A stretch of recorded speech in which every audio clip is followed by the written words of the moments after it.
Hello and welcome. If you're tuning in, it's because you're a Tesla enthusiast like me.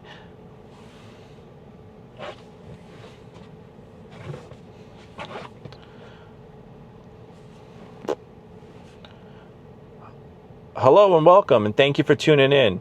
If you're a Tesla enthusiast like me, then you have some questions or concerns about your Tesla, this is your place to go to. I'm going to show you a couple of standard features that come with the new model Tesla. It's a 2024, and some tips and tricks, so stay tuned. So welcome, and if you're just setting up your new Tesla, I've got a lot to learn, and so do you about it. So here are some things that I've learned along the way. So tune in for some tips, tricks, and helpful ideas that'll hopefully get you set up with your new Tesla. Feel free to comment, like, subscribe. We appreciate any of things you can help grow our channel. We're doing tutorials, vlogs, you name it. And if you have a question or want to see something, reach out to us and we'll try and do a video on it. So without further ado, here is your main screen for your Tesla. Everything will be the home button, and you're going to use the little car logo. You want to shrink the screen? Click it. You want to bring up the screen? Click it again. These are your main settings. You're going to have controls, you're going to have dynamics, charging, autopilot, locks, lights, display, trips, navigation, safety, service, software. You're going to have Wi-Fi connections when you get to your home Wi-Fi, Bluetooth, and then if you have any upgrades. So let's start from the top with controls. These are going to have your auto lights. These are auto high beam lights. These are your child locks. These are your wipers, which are kind of subjective because some people love or hate it. They are not the best for auto, but it works. Your mirror settings, if you want to set up your mirrors, you're going to use your left and right stalk wheel, which is located right here. You're going to scroll up left and right. You can tilt your mirror. Mirror tilt or auto tilt will mean when you put your car in reverse, both mirrors will tilt down. I'm kind of used to the passenger side only tilting. You can't select which one, both will tilt. I really only need the passenger side, but maybe that's something they can select in another update. Mirror auto dim will be for those people who have those really bright high beams. It'll allow your main mirror here to be tinting and auto sensing, which is a nice little touch. You'll save your settings and then move on to the next thing, which is dynamics. If you are new to Tesla and afraid of the power and acceleration, then you're going to want to click chill. Standard will give you the standard acceleration. The model that I have is the Model Y, dual motor. It is not the performance package, but it has more than enough power and get up and go that you're going to need. Steering, self-explanatory, light, standard, and heavy. Light meaning it's just super easy to kind of turn the steering wheel. Standard will be like your standard steering wheel, maybe you're accustomed to from your vehicle. And then heavy will make it more like a sport steering. Apply brakes when regenerative braking is limited. A whole nother tutorial on that, but you're going to want to keep that off for most of the time. Just keep in mind, if you ever charge to 100%, you won't get that pullback feeling that the car will like almost auto brake for itself. So more on that later. Off-road assist. So obviously if you're off-road and you're stuck and you want to use a little bit more grip, you can click this button. And your slip start is if you're stuck in snow, sand, or mud, it will allow you to spin the wheels more freely. So you really don't need that on. Autopilot, there'll be a whole separate video to talk about that, but this is your screen where if you need to just do full self-driving or FSD, you'll notice that's toggled up here. You have auto steer or traffic aware cruise control. If you do not have full self-driving or it is expired, you have auto steer beta. And auto steer is basically an intelligent cruise control where it will brake. If the car brakes in front of you, it'll keep enough gap in front of you, but it will not turn. It will not get you to your exit ramp. It will not get you to your destination. It will just maintain a speed and also buffer between you and the other car. All right, and I also have it on a chill if I use FSD, which I have a trial for a few extra months here. But FSD, you have chill, average, and assertive. And the best way to describe all of them is assertive is meaning very aggressive or fast. Average would be your average driver, but I have to say I have it set on chill. And the best way to describe it is almost like a young teenage new driver driving the car. So those are the settings for your FSD. Your lane change notifications, you can either have a chime, a vibrate. I do both. So if you happen to change your lanes or it's going to change lanes, it'll shake your wheel a little bit, and it'll also give you a little chime to let you know that it's going to happen. It gives you minimal lane changes for current drive. I have that selected because I don't want it going in and out, and you can expand your full self-driving visualization. I'll get more into that screen later, but it'll give you a more expanded view what the AI sees. It's very, very cool. You also have an automatic speed offset, which will kind of keep track of the other vehicle speed, the current speed limit, and it'll kind of give you a plus or minus 5 miles an hour, 8 miles an hour, depending on what you want to do. Speed limit warning will let you know if you're hitting the speed limit and going over it a certain amount. It will either display it or chime. So I just put a display, and you put relative for speed limit. And that speed limit will mean relative cars around you. The relative speed limit will be 5+, depending on the flow of traffic. If you do absolute means it will never go above 5 miles an hour of the speed limit. So if cars are whizzing by you and the speed limit's 45 and you have it set with a plus or minus of 5, the most you'll ever go is 50. It'll never kind of bump it up a little, go lower. And then your forward collision warning is self-explanatory. It's either off, late, medium, or early. So that means if another car in front of you happens to brake and you're not paying attention to it, it will let you know sooner rather than later. Okay? And your lane departure avoidance basically means if you're in your lanes and you're kind of swerving and going left, going right, it will warn you, or you can put assist. I really don't want the assist, but basically it's very cool. If you kind of come out of the lane, it'll kind of scoot you back. But I don't do that. I don't have that on there. I just have the warning that it'll shake the wheel or bing. Emergency lane departure avoidance. You have obstacle aware acceleration, traffic aware cruise control chime, and then green traffic light chime. I highly recommend the green traffic light chime. That is really cool when you're at a light. If you're the first car and you're at a green traffic light, at a red traffic light, and it turns green, you'll get a ding, a very nice subtle ding that'll let you know it turned green.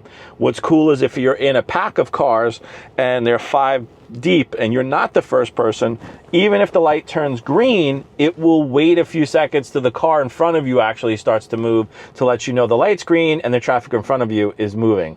Very cool feature. Highly recommend that. And it's something that they implemented in like a recent update for the Teslas. Next is your locks. You can have it set for all of the people in your household. Your lights, I love to have the hot lights on auto. Don't have to worry about it. Front fogs, got them, gonna use them. Auto turn signal is great, and it auto cancels it. So if you're coming from German cars, BMWs, Mercedes, you'll know they have a triple blink. Maybe other car manufacturers have that, where you slightly push the stalk and it'll triple blink the blinker 3 times. You can change your lanes.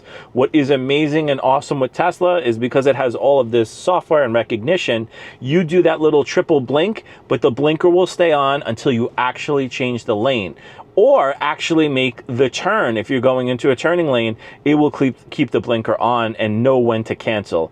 I've had a 99% success rate with the auto cancel. Very rarely, and it's mostly because stripes or arrows on the roads aren't clear, it's able to pick it up. Headlights after exit, love that feature. You know, having the headlights on, you lock the car, or it auto locks itself, and the headlights give you kind of like pathway lighting and whatnot. Your ambient lights for the 2024 Model Y, it does not have those ambient light strips like you may see in other luxury brands, but it does have footwell lights in the front, and it also has steering wheel lights as well on the actual steering wheel piece of it. And I'll insert a couple of clips of what that looks like at night on and off so you can see. Your display, I have it on auto. You can have it light, dark, in between. I don't have any of the reduced blue light. I have the auto brightness, let it do its thing. Auto blind spot camera is amazing. It's a side repeater camera, so the second you turn your turn signal on, it will pop up. So you do your right turn signal, this camera will come up, this I'll put the other side on. What's really cool about this is you're able to move that to wherever you'd like based on a certain set of parameters. So if you move it here, you can move it here, you can move it up here, wherever you'd like. And the second you turn it off, it'll go off. The next thing you can do is screen clean mode. You can press this button and the screen will turn black, and I'll show you that in another video, and you're able to just kind of wipe down your wheel. There's a scroll wheel function which allows you to scroll the wheel on your Tesla and then set up certain things like temperature, fan speed, dash cam, acceleration mode, camera, heat, steering wheel, that kind of stuff. I don't have it set because it's very easy to push the button and tell it what to do, then scroll and go through a menu of things. Your language for your touchscreen is here, your voice recognition, your text size, your time, your energy display. You can change that in percentage or distance. It's hit or miss what you want. I like the mileage, but a lot of people say to use the percentage, so I've been using the percentage to kind of be in scope with everyone else does. And you can change your tire PSI or your temperature depending on your region, or like Fahrenheit or Celsius. You have trips, and it can do all different trips. You can do city rides, trips. You can rename it to whatever you'd like, which is a great feature and a nice touch. And as I'm realizing this, you probably can't see most of this, so that's wonderful, but that's okay. Navigation, you can have the volume, adjust it, use HOV lanes or high occupancy vehicle lanes, automatic navigation, you can do your trip planner, online routing. I put it that if it's going to change navigation up to 15 minutes. If it's going to save me 15 minutes or more, then prompt me to do it. But if not, it's really not worth it. I've seen it happen before where it's like, oh, it's trying to save you 5 minutes of time. And if I just stay on my current route, I'll get there. You could select to avoid tolls or ferries, things like that. If you don't want to do that. The next is safety. Sentry mode, that'll be a whole nother video, but Sentry mode is basically your surveillance system with your car. It will activate the cameras if it detects any kind of motion or intrusion. It will sound the alarm if you choose to do so. You can disable it when you're at home, work, or favorites. Some people disable it at home because you have a home surveillance system that keeps an eye on your car, and so you really don't need to use that battery power if you're not connected to some type of charger while you have Sentry mode on. So you can exclude it from homework and maybe some favorites that you do. It's camera-based detection. There are sounds that you can add for it, and you can also view the live in the mobile app. So you can toggle this on or off, and it'll tell you, do you want to enable, and you click yes, and it will allow you to do it. The dash cam, I have it set always on auto, not on manual or honk. If you do manual or honk, that means you have to trigger it, and if you forget to trigger it for an event, it may not work. So if you have it on auto, there's a hard drive or USB drive that your car comes with to record. And I think you don't get much with it, so I ended up buying a 1 terabyte hard drive, and that hard drive allows you to save more clips rather than overwrite it. So that's a whole nother video that we'll be doing on how to do and set up Sentry mode, format a USB drive, things of that nature. But you want to have automatic blind spot camera. It'll show the side repeater when turn signal is engaged. Blind spot detection, it'll let you know, like, hey, wait, don't go there. Again, I'll show you a video of that in action too as well. And then allow mobile access. A pin to drive means if you, let's say, leave your key in the car, or somebody actually is able to obtain access to your vehicle and try and drive off, they would need a PIN number similar to your bank PIN number or whatnot to actually drive it. And that's another added security. So if you're in an unsafe area, you feel that it's not a safe place, and you want to do PIN to drive, that's what that's going to do. The person, no matter what access they have, will not be able to drive your car unless they have the correct PIN. You also just want to remember to have access to that as well and not forget it. So make sure it's something that you remember. The last thing is the glove box PIN for that section. Again, self-explanatory. You enter a PIN number and it'll give you access to it. I guess if you valet your car and you need to know that nobody's going to access it. Speed limit mode, you can set the speed limit if you have young children. that are new drivers and you don't want them to explore the vast power potential of your new Tesla purchase, you can set it to a certain miles per hour, click it off, and the car will never go faster. Another video will be on cabin overheat protection. Right now I have it on, and I have it at anything over 100 degrees inside the cabin. It'll kick on. You can toggle that on or off at any time, and I often do so. And you can put it with air conditioner or just kind of circulate the air. And a whole nother video on cabin protection and people's pro and cons with that, and how you must have it on the car because of the screen and all that, which is completely not true. So again, a whole nother video, and we can go through a poll on who does it, who doesn't, and the pros and cons. You can have it automatically make a 911 call, security alarm, park assist chimes. They'll kind of like chime to let you know as you're parking. That's if you have FSD. Again, a whole nother video will be on the park assist, but you have to have full self-driving in order to do self-parking. The gear chimes will let you know when you go into various gears. It'll make a slight chime. And then you have Joe mode, which will reduce the volume for all your bells and whistle sounds that occur. If you need a parking brake, and you need to do the parking brake, you'll press this button. Again, a whole nother video, but you can set it this way, and I'll show you in another video that there's a quicker and easy way than to set the parking brake going into the safety menu each and every time. And if you must power off your vehicle, you're doing some kind of maintenance or something that requires you access to the electrical, you can power off, and basically it disconnects. There's actually a connection that occurs between the vehicle. You'll hear a clunk when you wake the vehicle from sleep mode, which actually keeps the battery preserved and maintains that energy. It actually disconnects from it, and that's what that power button will do. It'll shut the power off not only to the screen here, but to your actual car itself. Next thing you have is service. It'll show you your PSI, how much you have left to rotate your tires. Your owner manual is all digital. Wiper service mode when you need to change those things. If you have to adjust the headlights for whatever weird reason. Car wash mode, that'll be another video. And then if you want to set your wheels and tires, let's say you change them from silver to black, you can change that here, and I'll show that in another video as well. The next thing is software, and I'm not going to show that piece of it, but basically if you need to know the software version that you have, you'll go into software, and then you can find what version you have. So I have V12 for my software. It's 2024.21.5, full self-driving 12.5.1.1, and then the navigation, and it tells you that your software is up to date. Now, software update preference, I'm a techie, so I like to have the latest and greatest, so you can do advanced, and that will give you a faster push of software. There may be little bugs and quirks that you encounter because you're getting it released sooner, whereas other people who get the standard will have a little bit longer of a wait to get it. But Tesla has been really good with their updates recently, and if there's an issue, they'll update it rather quickly, sometimes even 2 in 1 week, 2 in 2 weeks, that kind of thing. And something to think about is whether you want the conservative approach or the faster approach. The next is your Wi-Fi. If you click that, you can turn it on or off. And when you turn on the Wi-Fi, that is what you will need to get access to updates. So you need to have an access, whether it's your mobile hotspot, your home network, maybe at your job, it's broadcasting, so you want to try and keep it on as much as possible.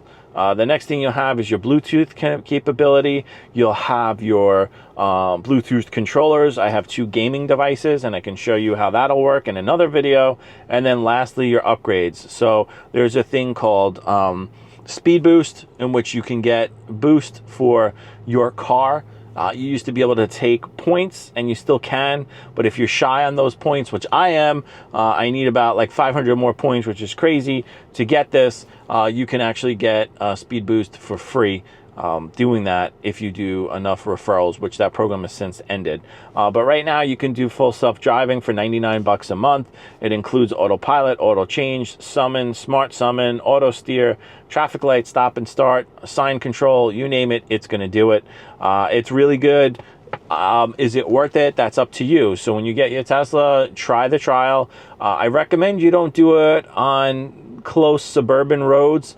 You want to get on some main roads when there's not a lot of traffic and try it that way, enjoy it that way, and then start going closer to home in your neighborhood, and you'll see, you know, it's really cool. It could be kind of sketchy. It could kind of be fun.